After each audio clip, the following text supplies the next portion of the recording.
1204 के बाद पूर्वी भारत में भारत और ईद का संघर्ष शुरू हुआ।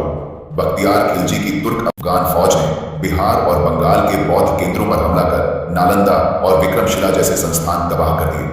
खिलजी ने उत्तरी बंगाल को अपना सैन्य ठिकाना बनाया और तुर्की हुकूमत की नींव रखी।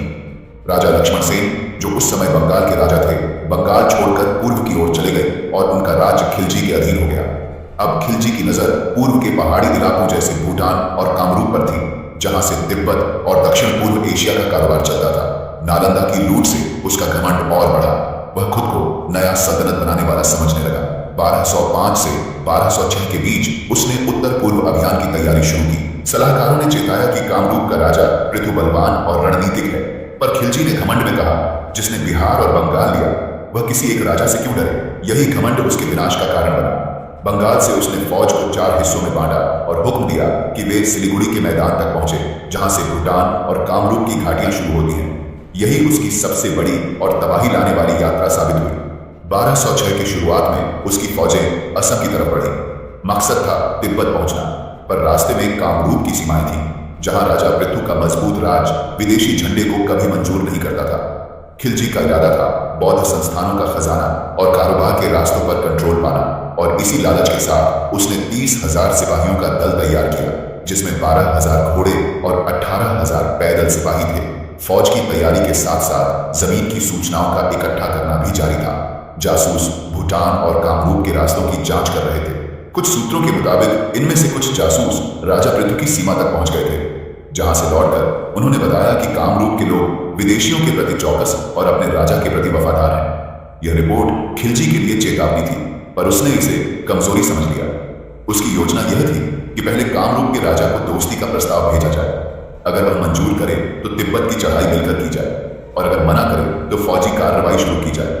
खिलजी को यकीन था कि सियासी चाल से रास्ता खुल जाएगा, लेकिन उसका अंदाजा बिल्कुल गलत निकला, क्योंकि राजा पृथु कामरूप राजवंश के वारिस थे, जिन्होंने सीमाओं को मजबूत किया और स्थानीय किलों को पक्का बनाया। राजा पृथु की नीति धार्मिक संतुलन और सैनिक अनुशासन पर आधारित थी। राजा पृथु की फौज में स्थानीय अहोम, बोडो और कछारी जनजातियां भी शामिल थीं। इन्हीं जनजातीय जन परंपराओं ने बाद के विदेशी हमलों से असम को सुरक्षित रखा। कामरूप की जमीन भी किसी भी विदेशी फौज के लिए बड़ी चुनौती थी।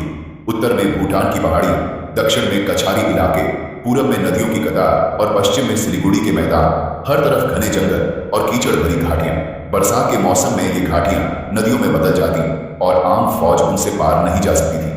इसके अलावा सीमाई कस्बों में छोटे छोटे दल तैनात थे, जो किसी भी हमले की खबर तुरंत राजधानी तक पहुंचा देते थे।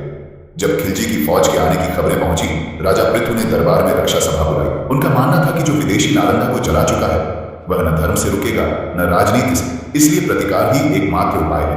पर उन्होंने जंग तुरंत शुरू नहीं की, क्योंकि उनकी नीति थी कि पहले दुश्मन को समझो, फिर उसकी कमजोरियों को पहचानो। इस वक्त कामरूप के गांवों में यह यकीन फैल गया था कि विदेशी फौज आ रही है और हर गांव को रक्षा के लिए तैयार होना पड़ेगा। तुर्की फौज के आने की खबरें अब लगातार सीमाओं तक पहुंच रही थी, और इसीलिए राजा पृथु ने पूरे राज्य के गांवों को हुक्म भेजे कि जरूरत पड़ने पर लोग अपने घर खाली करें और अनाज राजकीय गोदामों में पहुंचाएं। खिलजी अपने अमीरों जैसे नासिरुद्दीन अली, हुसैन खान और सैफुद्दीन के साथ था। राजमहल पार करने के बाद फौज बल्दा और दिनाजपुर के रास्तों से गुजरी। स्थानीय मुखिया भाग चुके थे। खिलजी को लगा कि अब विरोध खत्म हो गया है, पर धीरे धीरे उसे समझ आया कि यह जमीन बिहार बंगाल जैसी नहीं, क्योंकि यहाँ रास्ते नदियों के साथ बदलते और जंगल घोड़े की चाल रोकते थे। उधर कामरूप के सीमा गश्ती दलों ने पहली बार तुर्की टुकड़ियों को देखा। राजा पृथु के हुक्म पर तैनात इन सिपाहियों ने नदी किनारे छिपकर दुश्मन की तादाद और दिशा का जायजा लिया। उन्होंने देखा कि खिलजी की फौज बड़ी है, पर पहाड़ी जमीन से अनजान। यह खबर तुरंत राजधानी पहुंचा दी गई। राजा पृथु के सेनापति ने सलाह दी कि सीधे जंग से पहले यह जानना जरूरी है कि विदेशी फौज की नीयत क्या है, दोस्ती या हमला। बंगाल से रवाना हुए करीब 20 दिन बाद खिलजी ने सिलीगुड़ी के पास अस्थायी डेरा डाला। यह वही जगह थी जहां से भूटान और असम की चढ़ाई शुरू होती थी। यहां पहुंचकर उसने कुछ दूत भेजने का फैसला किया, जिनका मकसद राजा पृथु के साथ गठजोड़ का प्रस्ताव देना था। खिलजी को यकीन था कि अगर दोस्ती कायम हो गई तो तिब्बत का रास्ता आसान होगा। उसने अमीर नासिरुद्दीन अली को हुक्म दिया कि वे कामरूप दरबार में पैगाम भेजें कि दोनों राज्य मिलकर तिब्बत पर चढ़ाई करें। खिलजी को अभी यह एहसास नहीं था कि यही पेशकश उसके अंत की शुरुआत बनेगी।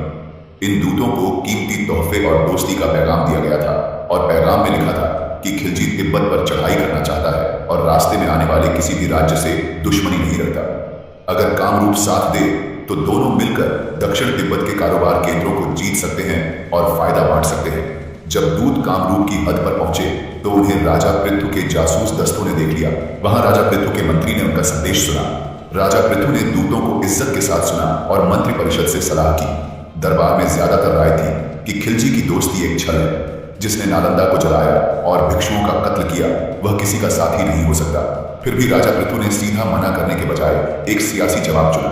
उन्होंने कहा कि बरसात का मौसम शुरू हो चुका है, पहाड़ी रास्ते खतरनाक है, इसलिए किसी फौजी कार्रवाई के लिए यह वक्त ठीक नहीं। उन्होंने यह भी कहा कि अगर खिलजी को तिब्बत जाना है तो सही मौसम का इंतजार करना चाहिए।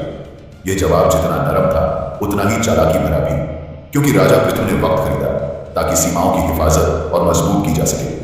जब दूत यह जवाब लेकर लौटे तो खिलजी ने उसे आधी मंजूरी समझ लिया।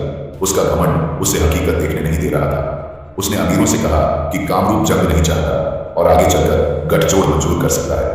अब खिलजी ने अपने डेरे को मजबूत किया और भूटान की तरफ जासूस भेजे। रेशम और नमक के स्थानीय व्यापारियों को बुलाया गया ताकि पहाड़ी मार्गों की जानकारी ली जा सके। इन्हीं कारोबारियों में एक शख्स था जिसे इतिहास अली मेज के नाम से जानता है। सिलीगुड़ी के आसपास का रहने वाला और पहाड़ी रास्तों से अच्छी तरह वाकिफ। खिलजी ने जब उससे रास्ता पूछा तो उसने कहा कि अगर फौज कामरूप के अंदर से गुजरेगी तो जंग पक्की है, पर भूटान की पहाड़ियों से घूमकर जाने पर सीधा दक्षिण तिब्बत पहुंचा जा सकता है। उसने यकीन दिलाया कि वह उन रास्तों को जानता है जहां से कारोबारी बरसों से आते जाते रहे हैं। खिलजी को यह योजना अपनी ख्वाहिश पूरी करने का जरिया लगी। उसने उसे इनाम का लालच दिया और घोषणा की कि अब से मेज उनका मार्गदर्शक होगा। इसी फैसले के साथ पूर्वी भारत की सीमाओं पर एक खामोश तनाव बन चुका था जो जल्द ही जंग की गूंज में बदलने वाला था। कुछ इतिहासकारों के अनुसार इसी समय मेज को इस्लाम में परिवर्तित किया गया और उसका नाम अली मेज रखा गया। सिलीगुड़ी से उत्तर में जहां तराई के मैदान खत्म होते हैं वहीं से अली मेज ने पहाड़ी रास्ते दिखाने शुरू किए। भूटान की घाटियां तंग और पथरीली थीं। घोड़े मुश्किल से चढ़ पाते। फौज को छोटे दलों में बांटकर भेजा गया ताकि वे रास्तों से निकल सके। भूटान की पहाड़ियों में घुसते ही फौज को ठंड और भूख का सामना करना पड़ा। स्थानीय जनजातियों ने रसद देने से मना कर दिया क्योंकि वे जानते थे कि यह विदेशी दल लूट के इरादे से आया है। अली मेज की जबान तुर्की सिपाहियों को समझ नहीं आती, पर खिलजी का यकीन बना रहा। इसी वक्त कामरूप के जासूस पहाड़ों तक पहुंच गए। उन्होंने राजा पृथु को सूचित किया कि खिलजी ने सीधा मार्ग छोड़कर उत्तर की ओर रुख किया है और एक स्थानीय व्यक्ति उसका मार्गदर्शक है। राजा पृथु ने अंदाजा लगाया कि अब खिलजी को सीधे रोकना मुमकिन नहीं, उसे अपने सफर में थकने देना ही सही चाल होगी। उन्होंने फौजों को तैयार रहने और हमले का इंतजार करने का हुक्म दिया। इधर खिलजी की फौज पहाड़ों के अंदर और गहराई तक बढ़ चुकी थी। उनका मकसद साफ था, तिब्बत की हद तक पहुंचना और वहां के मठों से खजाना हासिल करना। फौज ने कई छोटे मठों से अनाज और घी लूट लिया जिससे सफर जारी रह सका। कहा जाता है कि दक्षिण तिब्बत की हद के पास उनकी टुकड़ियों ने कुछ बौद्ध गोंपाओं को लूटा जहां से सोने की मूर्तियां और पांडुलिपियां मिली। पर ऊंचाई बढ़ने के साथ मुश्किलें भी बढ़ी क्योंकि उनका राशन लगभग खत्म हो चुका था। सिपाहियों को घोड़ों का गोश्त खाना पड़ा और बर्फ पिघलाकर पानी पीना पड़ा। जो थक जाते उन्हें पीछे छोड़ दिया जाता। फौज के मन में अब डर घर करने लगा था। कई सिपाहियों ने बताया कि ऊंचाई पर किसी ने उनके तंबू हिलाए, जैसे किसी अनजानी ताकत ने उन्हें देख लिया हो। कई दिनों की चढ़ाई के बाद खिलजी की फौज दक्षिण तिब्बत की हद तक पहुंच गई। वहां कुछ छोटे गोंपा थे जिन्हें सिपाहियों ने लूट लिया। इन हमलों की खबर पहाड़ी मोनपा जनजातियों तक पहुंची जो तिब्बत के सीमाई इलाकों के रखवाले माने जाते थे। मोनपा योद्धाओं ने रात के अंधेरे में पहाड़ियों से नीचे उतरकर खिलजी की टुकड़ियों पर अचानक आक्रमण किया। पत्थरों और तीरों की बारिश से पहली कतार के कई सिपाही मारे गए। सुबह तक कई सिपाही बर्फ में जम गए और बचे हुए डरकर नीचे की तरफ उतरने लगे। खिलजी ने इसे शुरू में एक स्थानीय झड़प समझा, पर जल्द ही साफ हुआ कि पूरे इलाके में अब हर पहाड़ उसके खिलाफ हो गया है। उसने वापसी का फैसला किया, लेकिन अब पहाड़ी रास्ते बंद हो चुके थे। बर्फ और बरसात ने घाटियां भरती थी। बचा एक ही रास्ता था, कामरूप की तरफ लौटना। उसने अमीरों को हुक्म दिया कि किसी भी तरह फौज को नीचे की तरफ मोड़ना होगा। कामरूप लौटना ही एकमात्र रास्ता है। अली मेज ने सलाह दी कि घोड़ों का गोश्त खाया जाए, वरना सब मर जाएंगे। खिलजी ने बताया कि उनका असली खाना ही मांस खाना है, लेकिन मोनपा जंगजुओं ने पीछा नहीं छोड़ा। वे ऊपर से तीर चलाते और नीचे गिरते सिपाहियों को खत्म कर देते। अमीरों के बीच मतभेद बढ़े। कुछ ने कहा कि अली मेज ने उन्हें धोखा दिया है, कुछ ने कहा कि अब पीछे मुड़ने से अच्छा है मर जाए।